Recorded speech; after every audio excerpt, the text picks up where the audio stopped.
I started learning Russian back in 2016, and in this video, I want to share with you some valuable insights about learning Russian that I wish someone had told me back when I started learning.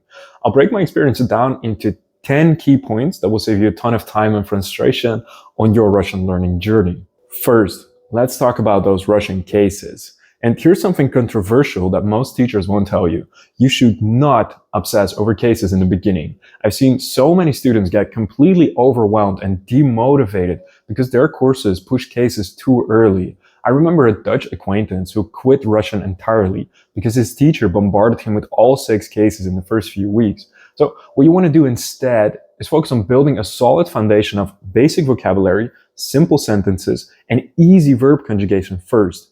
Once you know a couple of hundred words, then you can start gradually implementing cases, starting with the prepositional and accusative case. Trust me, people will understand you even if you make mistakes with the cases in the beginning. Second point, vocabulary learning apps are great, but you need to use them the right way. When I started, I manually added the 1,000 most common Russian words manually into Anki, a spaced repetition flashcard app. It was a bit of work, lightly put, but it paid off tremendously. Now, these days you've got it easier. There are plenty of pre-made decks available. And here's the crucial part though. Make sure that whatever deck you're using has either audio or stress marks, and preferably both. Russian word stress is super tricky, and getting it right from the start will save you from developing bad habits. And I found that focusing on common words first gives you the best foundation, because the top 1,000 words, they cover about 80% of daily conversations anyway. So third, and this is something that completely changed my own learning journey, is that using audio lessons during that time. Think about all those moments in your day when your hands are busy, but your mind is free, like commuting, working out, cooking, cleaning. And that's why I created my course, Russian Conversations Unblocked, in the first place, because I realized how powerful it is to combine grammar, vocabulary, listening, and speaking practice in an audio format. Because just do some quick math.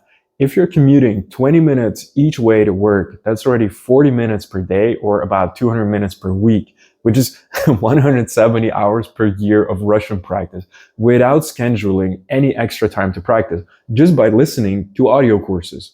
And the fourth point is about verb aspects. And this is more important for upper beginners. Here's what I wish I'd done differently. Learn perfective and imperfective verbs together after you know about 50 common verbs or so. For example, when you learn the verb отправлять, to send, immediately learn отправить as well. Write them down together, practice them together. I did not do this, and even now, years later, I sometimes still hesitate with aspect choice. It would have been so much easier if after a couple of months of studying, I would have added simple notes to my flashcards which had the verb pairs on them.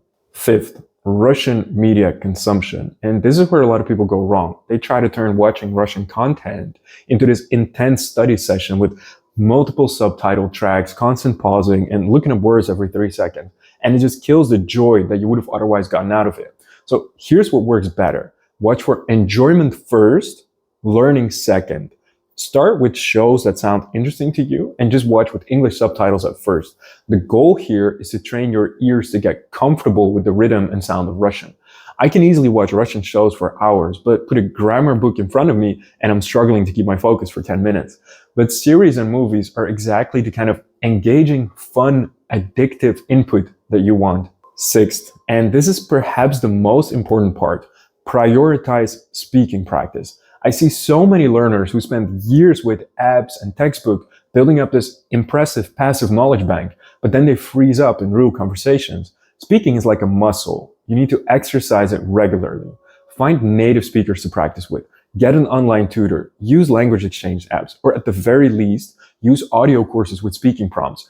The key is to start speaking from day one, even if you're just coming up with basic phrases. The seventh point is about creating an emotional connection with the language, and particularly through music. This has been huge for me, because when you find Russian songs that you genuinely enjoy, it gives you this incredible motivation boost. I've discovered some amazing Russian artists, and their songs that just got stuck in my head, which is perfect for language learning. The emotional connection that you get makes the language feel more personal and just more real. So it's not just about memorizing words anymore. It's about connecting with the culture. And the moment you start recognizing words in a song is just so incredibly fulfilling. 8, and this is something I only started doing recently. Immerse yourself in Russian language events. I've been going to Russian stand-up comedy shows since last year, and it's been incredible. And I've also met some other non-native speakers there who have only just recently started learning Russian. So even if you don't understand everything, the atmosphere, the reactions of native speakers, the cultural elements, it all adds up to this great learning experience.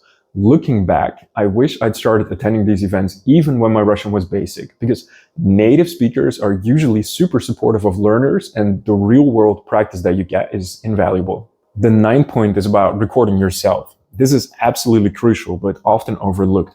I only have a few recordings from my first year of learning Russian, and I really regret not having more. Now that I make YouTube videos in Russian, I can look back and see my progress, and it's very motivating. But here's the thing, you don't need to share these recordings with anyone, but just having them as personal progress markers is fantastic. Plus, when you do share them with native speakers or teachers, you can get specific feedback on exactly what you can improve. And finally, the 10th point, let's talk about the encouraging aspects of Russian that few people mention. Yes, cases are tricky, verb aspects can be confusing, and pronunciation takes practice. But the Russian has so many advantages. No articles, unlike English, the, and, a. Very few dialects, unlike English or Arabic. And incredibly simple past tense system, and a super flexible word order. Once you reach the upper beginner or intermediate level, it's mostly about learning more words and getting more speaking practice, and you're well on your way to fluency. If you want to accelerate your progress, check out my course Russian Conversations Unlocked in the description below. I've designed it specifically to help you develop natural speaking ability while covering all these essential elements of Russian learning.